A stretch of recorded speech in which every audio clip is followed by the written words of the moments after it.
ನಮಸ್ಕಾರ ವೀಕ್ಷಕರೇ. 5 ರಾಜ್ಯಗಳಲ್ಲಿ ಚುನಾವಣೆ ನಡೆಯುತ್ತಿದೆ. ಮಾರ್ಚ್ 10ನೇ ತಾರೀಕು ಫಲಿತಾಂಶ ಬರುತ್ತೆ. ಇದರ ನಡುವೆ ಕರ್ನಾಟಕ ರಾಜಕೀಯಕ್ಕೆ ಸಂಬಂಧಪಟ್ಟ ಹಾಗೆ ಒಂದು ದೊಡ್ಡ ಸುದ್ದಿ ಪ್ರಕಟ ಆಗಿದೆ. ರಾಜ್ಯ ರಾಜಕೀಯದ ಹಿನ್ನೆಲೆಯಲ್ಲಿ ಈ ಸುದ್ದಿ ಅತ್ಯಂತ ಪ್ರಮುಖವಾದದ್ದು.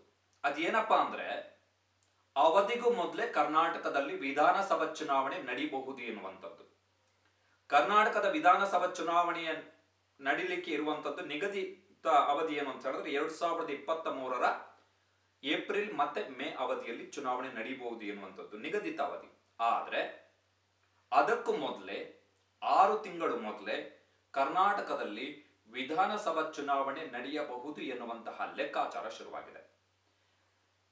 ಪ್ರಮುಖ ಇಂಗ್ಲಿಷ್ ದೈನಿಕ ಡೆಕ್ಕನ್ ಹೆರಾಲ್ಡ್ ಈ ಸುದ್ದಿಯನ್ನ ಪ್ರಕಟ ಮಾಡಿದೆ. ಗುಜರಾತ್ ವಿಧಾನಸಭಾ ಚುನಾವಣೆಯ ಜೊತೆಗೆ ಕರ್ನಾಟಕದಲ್ಲೂ ಕೂಡ ವಿಧಾನಸಭಾ ಚುನಾವಣೆ ಮಾಡಲಿಕ್ಕೆ ಬಿಜೆಪಿಯಲ್ಲಿ ಚಿಂತನೆ ನಡೀತಿದೆ ಎನ್ನುವಂಥದ್ದು ಈ ಸುದ್ದಿ. ಆದ್ರೆ ಇಲ್ಲಿ ಒಂದು ಷರತ್ತಿರುವಂಥದ್ದು ಏನು ಅಂತ ಹೇಳಿದ್ರೆ, ಉತ್ತರ ಪ್ರದೇಶದ ಫಲಿತಾಂಶ ಏನಾಗುತ್ತೆ ಅದರ ಆಧಾರದ ಮೇಲೆ ಅವಧಿಗೂ ಮುನ್ನ ಕರ್ನಾಟಕದಲ್ಲಿ ವಿಧಾನಸಭಾ ಚುನಾವಣೆ ನಡೆಸಬೇಕೇ ಅಥವಾ ಬೇಡವೇ ಎನ್ನುವಂತಹ ನಿರ್ಧಾರಕ್ಕೆ ಬಿಜೆಪಿ ತೀರ್ಮಾನಕ್ಕೆ ಬರಬಹುದು ಎನ್ನುವಂಥದ್ದು. ಒಂದು ವೇಳೆ ಉತ್ತರ ಪ್ರದೇಶದಲ್ಲಿ ಮತ್ತೆ ಬಿಜೆಪಿ ಅಧಿಕಾರಕ್ಕೆ ಬಂದ್ರೆ ಕರ್ನಾಟಕದಲ್ಲಿ 6 ತಿಂಗಳು ಮುಂಚೆಯೇ ವಿಧಾನಸಭಾ ಚುನಾವಣೆ ನಡೆಯಬಹುದು ಎನ್ನುವಂಥದ್ದು ಗುಜರಾತ್ ವಿಧಾನಸಭಾ ಚುನಾವಣೆಯ ಜೊತೆಗೆ. ಗುಜರಾತ್ ವಿಧಾನಸಭಾ ಚುನಾವಣೆ ಈ ವರ್ಷದ ಡಿಸೆಂಬರ್ಗೆ ನಿಗದಿ. ಅದು 2017ರಲ್ಲೂ ಡಿಸೆಂಬರ್ನಲ್ಲಿ ನಡೆದಿತ್ತು. ಈ ಬಾರಿ ಕೂಡ ಡಿಸೆಂಬರ್ನಲ್ಲಿ ಚುನಾವಣೆ ನಡೆಯಲಿಕ್ಕಿದೆ. ಯಾಕೆ ಏಕಕಾಲಕ್ಕೆ ಗುಜರಾತ್ ಮತ್ತೆ ಕರ್ನಾಟಕದ ವಿಧಾನಸಭಾ ಚುನಾವಣೆಗೂ ಉತ್ತರ ಪ್ರದೇಶ ಚುನಾವಣಾ ಫಲಿತಾಂಶಕ್ಕೂ ಅಲ್ಲಿ ಬಿಜೆಪಿ ಮತ್ತೆ ಅಧಿಕಾರಕ್ಕೆ ಬರೋದಕ್ಕೂ ಏನ್ ಸಂಬಂಧ ಅಂತ ಸಹಜವಾಗಿ ಒಂದು ಪ್ರಶ್ನೆ ಹೇಳಬಹುದು. ಇದಕ್ಕೆ ಮುಖ್ಯ ಕಾರಣ ಏನು ಅಂತ ಹೇಳಿದ್ರೆ, ಒಂದು ವೇಳೆ ಉತ್ತರ ಪ್ರದೇಶದಲ್ಲಿ ಮತ್ತೆ ಬಿಜೆಪಿ ಅಧಿಕಾರಕ್ಕೆ ಬಂದ್ರೆ ಸಹಜವಾಗಿ ಬಿಜೆಪಿ ಕಾರ್ಯಕರ್ತರಲ್ಲಿ ಹೊಸ ಹುಮ್ಮಸ್ಸು ಸೃಷ್ಟಿಯಾಗುತ್ತೆ. ಇನ್ನೊಂದು ದೊಡ್ಡ ಪಾಸಿಟಿವ್ ವೇವ್ ಸೃಷ್ಟಿಯಾಗುತ್ತೆ, ಒಂದು ಅಲೆ ಸೃಷ್ಟಿಯಾಗುತ್ತೆ. ಅದನ್ನ ಇತರೆ ರಾಜ್ಯದ ಚುನಾವಣೆಗೆ ಕ್ಯಾರಿ ಫಾರ್ವರ್ಡ್ ಮಾಡಬೇಕು. ಅದನ್ನ ಆ ಪ್ರಭಾವವನ್ನು ಬಳಸ್ಕೊಳ್ಬೇಕು. ಈಗ ಉತ್ತರ ಪ್ರದೇಶ ಈ ಚುನಾವಣೆ ಈಗ ಸದ್ಯ ನಡೀತಿರುವಂತಹ ಪಂಚರಾಜ್ಯಗಳ ಚುನಾವಣೆ ಮುಗಿದ ತಕ್ಷಣ ಇರುವಂತದ್ದೇ ಗುಜರಾತ್ ಚುನಾವಣೆ.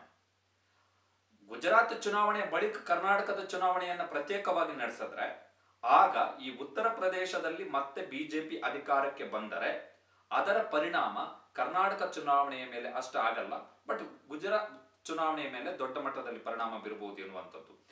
ಹೀಗಾಗಿ ಬಿಜೆಪಿಯ ಲೆಕ್ಕಾಚಾರ ಏನು ಅಂತ ಹೇಳಿದ್ರೆ, ಒಂದು ವೇಳೆ ಅಲ್ಲಿ ಅಧಿಕಾರಕ್ಕೆ ಬಂದ್ರೆ ಆ ಪಾಸಿಟಿವ್ ವೇವ್ ಏನಿದೆ ಅದನ್ನ ಏಕಕಾಲಕ್ಕೆ ಕರ್ನಾಟಕ ಮತ್ತೆ ಗುಜರಾತ್ ವಿಧಾನಸಭಾ ಚುನಾವಣೆಯಲ್ಲಿ ಏಕಕಾಲಕ್ಕೆ ಬಳಸ್ಕೊಳ್ಳೋಣ ಎನ್ನುವಂತ ಒಂದು ಲೆಕ್ಕಾಚಾರ ನಡೀತಿದೆ. ಅಂದ್ರೆ ಕಾರ್ಯಕರ್ತರಲ್ಲಿ ಮತ್ತೆ ಹೊಸ ಹುಮ್ಮಸ್ಸು ಬರುತ್ತೆ. ಯಾಕಂತ ಹೇಳಿದ್ರೆ ಫಲಿತಾಂಶದ ಏನು ಅದರ ಇಂಟೆನ್ಸಿಟಿ ಏನಿದೆ ಅದು ಜೀವಂತವಾಗಿರುತ್ತೆ ಈ ಚುನಾವಣೆ ಇನ್ನೊಂದು ಚುನಾವಣೆ ಮುಗಿಯುವವರೆಗೆ. ಹೀಗಾಗಿ ಬಿಜೆಪಿ ಈ ಲೆಕ್ಕಾಚಾರ ನಡೀತಿರುವಂತದ್ದು. ಜೊತೆಗೆ ಹಿಂದುತ್ವ ಅಜೆಂಡಾ ಈಗ ಹೇಗೂ ಕರ್ನಾಟಕದಲ್ಲಿ ಹಿಜಾಬ್ ವಿವಾದ ಸೃಷ್ಟಿಯಾಗಿರುವಂತದ್ದು, ಜೊತೆಗೆ ಬಜರಂಗ ದಳ ಕಾರ್ಯಕರ್ತ ಹರ್ಷ ಕೊಲೆ ಪ್ರಕರಣ ಏನಿದೆ ಅದು ಬಿಜೆಪಿಗೆ ಒಂದು ಹೊಸ ಅಸ್ತ್ರವಾಗಿ ಅದರ ಕೈಗೆ ಸಿಕ್ಕಿರುವಂತದ್ದು. ಇದನ್ನ ಎನ್ಕ್ಯಾಶ್ ಮಾಡಿಕೊಳ್ಳಲಿಕ್ಕೆ ಗುಜರಾತ್ ಮತ್ತೆ ಕರ್ನಾಟಕ ವಿಧಾನಸಭಾ ಚುನಾವಣೆಯನ್ನ ಏಕಕಾಲಕ್ಕೆ ಬಳಸಿಕೊಂಡ್ರೆ ಒಳ್ಳೆಯದು ಎನ್ನುವಂತಹ ಒಂದು ಲೆಕ್ಕಾಚಾರ. ಎರಡನೇದು, ಸರ್ಕಾರದ ವಿರುದ್ಧ ಕೇಳಿ ಬಂದಿರುವಂತಹ ಆಡಳಿತ ವಿರೋಧಿ ಅಲೆ ಮತ್ತು ಭ್ರಷ್ಟಾಚಾರದ ಆರೋಪಗಳೇನಿದೆ ಅವುಗಳಿಂದ ತಕ್ಕ ಮಟ್ಟಿಗೆ ಪಾರಾಗ್ಲಿಕ್ಕೆ ಈ ಉತ್ತರ ಪ್ರದೇಶದ ಚುನಾವಣಾ ಫಲಿತಾಂಶವನ್ನ ಬಳಸಿಕೊಳ್ಳಬಹುದು ಎನ್ನುವಂತ ಒಂದು ಲೆಕ್ಕಾಚಾರ ಕೂಡ ಬಿಜೆಪಿಯಲ್ಲಿ ನಡೀತಿದೆ. ಹೀಗಾಗಿ ಒಂದು ವೇಳೆ ಅವಧಿಗೂ ಮೊದಲೇ ಮುಂದಿನ ವರ್ಷದ ಏಪ್ರಿಲ್ ಮತ್ತೆ ಮೇ ನಲ್ಲಿ ಬೇಕಾಗಿರುವಂತಹ ಚುನಾವಣೆ ಒಂದು ವೇಳೆ ಈ ವರ್ಷದ ಡಿಸೆಂಬರ್ ವೇಳೆಗೆನೆ ಕರ್ನಾಟಕದಲ್ಲಿ ನಡೆದ್ರೆ 8 ತಿಂಗಳ ಅವಧಿಗೆಲ್ಲ ಬೊಮ್ಮಾಯಿ ಸರ್ಕಾರದ ಅವಧಿ ಮುಕ್ತಾಯ ಆಗುತ್ತೆ. ಯಾಕಂತ ಹೇಳಿದ್ರೆ ಡಿಸೆಂಬರ್ ನಲ್ಲಿ ಚುನಾವಣೆ ಮಾಡಬೇಕು ಅಂತ ಹೇಳಿದ್ರೆ ಅಕ್ಟೋಬರ್ ವೇಳೆಗೆಷ್ಟೆಲ್ಲ ಚುನಾವಣಾ ಆಯೋಗ ದಿನಾಂಕ ಪ್ರಕಟ ಮಾಡಬೇಕಾಗತ್ತೆ, ಆಗ ನೀತಿ ಸಂಹಿತೆ ಪ್ರಕಟ ಆಗುತ್ತೆ. ಹೀಗಾಗಿ ಸರ್ಕಾರದ ಅವಧಿ 8 ತಿಂಗಳಿಗೆ ಸೀಮಿತ ಆಗಬಹುದು ಎನ್ನುವಂಥದ್ದು ಈಗ ಇರುವಂತಹ ಲೆಕ್ಕಾಚಾರ.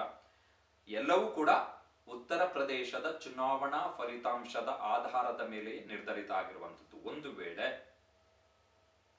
ಉತ್ತರ ಪ್ರದೇಶದಲ್ಲಿ ಬಿಜೆಪಿ ಅಧಿಕಾರಕ್ಕೆ ಬಂದ್ರೆ ಕರ್ನಾಟಕದಲ್ಲಿ ಇದೇ ವರ್ಷ ವಿಧಾನಸಭಾ ಚುನಾವಣೆ ನಡೆಯುವಂತಹ ಸಾಧ್ಯತೆ ಇದೆ ಅಂತ ಹೇಳಿದ್ರೆ ಮುಂದಿನ ವರ್ಷದ ಮೊದಲ ತಿಂಗಳಲ್ಲೇ ಮುಂದಿನ ವರ್ಷದ ಆರಂಭದಲ್ಲೇ ಹೊಸ ಸರ್ಕಾರ, ಅದು ಯಾವ ಪಕ್ಷದ ಸರ್ಕಾರ ಅಂತ ಫಲಿತಾಂಶ ಬಂದ ಮೇಲೆ ಗೊತ್ತಾಗುತ್ತೆ. ಬಟ್ ಲೆಕ್ಕಾಚಾರದ ಪ್ರಕಾರ ಮುಂದಿನ ವರ್ಷ ಆರಂಭದಲ್ಲೇ ಹೊಸ ಸರ್ಕಾರ ರಚನೆ ಆಗಬಹುದು ಎನ್ನುವಂಥದ್ದು ಇರುವಂತಹ ಲೆಕ್ಕಾಚಾರ.